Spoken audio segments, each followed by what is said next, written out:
Should the Cowboys get rid of Dak Prescott? First, thank you all for the questions. We got 4 this week. If you want to submit one for next week, Monday at 5 p.m. on IG, TikTok, YouTube, and Facebook. The post will go out on the story and or community section. Comment your question. You can be a part of the video. Lock in. I want to hear from the people. Okay, so Dak. This is a 3-sided issue. Side 1, Dak Prescott is talented enough to take the Cowboys to a Super Bowl. There are quarterbacks that are much worse than Dak that have been to and won Super Bowls. Every objective quarterback stat, win-loss record, touchdowns, passing yards, you name it. All of them say Dak Prescott is one of the best quarterbacks in football, which leads us to side number 2. Looking at the end results, how many times do we have to see Dak fold in big moments before we just admit this is who he is? I spoke about stats earlier. He actually has a lot of fourth quarter comebacks in game-winning drives. They just aren't when the lights are the brightest. Only problem is, when you play for America's team, you get multiple primetime games a year before you even get to the playoffs. So nobody really cares what you do on a 1 p.m. game on Fox with announcer team C. What are you doing when America is watching? And so far, the answer for Dak is folding on a consistent basis. But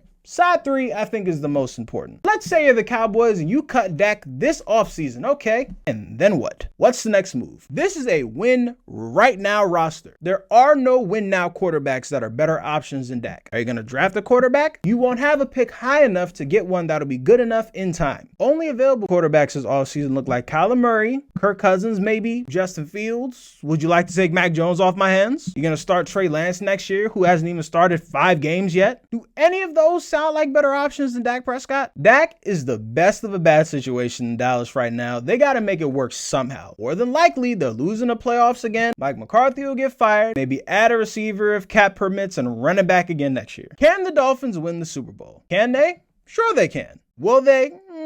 Different story. I hate to be that guy, but I won't believe in Tua's durability until like week 12. If they do get to the playoffs and they're at full strength, they could beat anybody in the league, especially if they get home field advantage throughout the playoffs, which means they would have to beat the Chiefs in a few weeks and they have to win their second game against the Bills. But even if they don't, I don't really buy into this team can't survive in a cold thing. They say things slow down in the cold or whatever. First, they were seconds away from beating the Bills in Buffalo in a blizzard last year. Second, if things slow down in the cold, that means things slow down for everybody, right? Which means they'll still be faster than everybody else the same way they are now. So would I call them the favorite right now? No, but that's strictly for health reasons. Who do I got for Falcons versus Washington? I'm never calling them that C name. I won't call them the native slur either, but I refuse to acknowledge the current name. Anyways, after last week's showing, it's hard for me to pick Washington. The offense couldn't do anything until garbage time against the Bears, who were a bottom 3 defense before that week. And their defense got diced up by the Bears, whose fans wanted their quarterback and coaching staff's head on a pike before that game. The only real limitation of the Falcons is Desmond Ridder, and I'm not saying he goes for 4 touchdowns like Justin Fields does, but I can't imagine that Washington's defense gets enough stops for them to win, so give me Atlanta. How can you talk shit about other teams when your Patriots suck? Oh, well, that's for a couple reasons. Most simple one is because I can.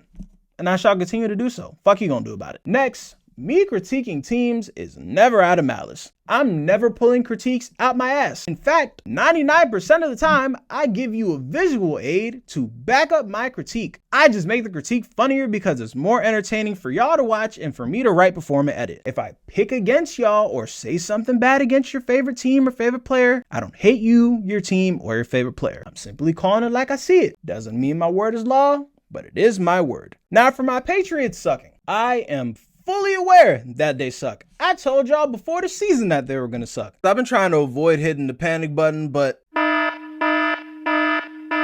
guys, we're and at this point, I want them to suck as much as they can. Pause on all that. That was crazy. I've watched my team win 6 Super Bowls in my lifetime. There are generations of families who cannot say that about all their favorite teams combined. I don't have to convince myself that this team is something that it isn't. Most importantly, if going 1-16 ends up with us getting a generational quarterback prospect, then who am I to stop God's will? Lastly, and I want you to really pay attention to this one, my team sucking doesn't make yours any better. Or worse for that matter. So who gives a shit? Hope you enjoyed. Like, follow, subscribe.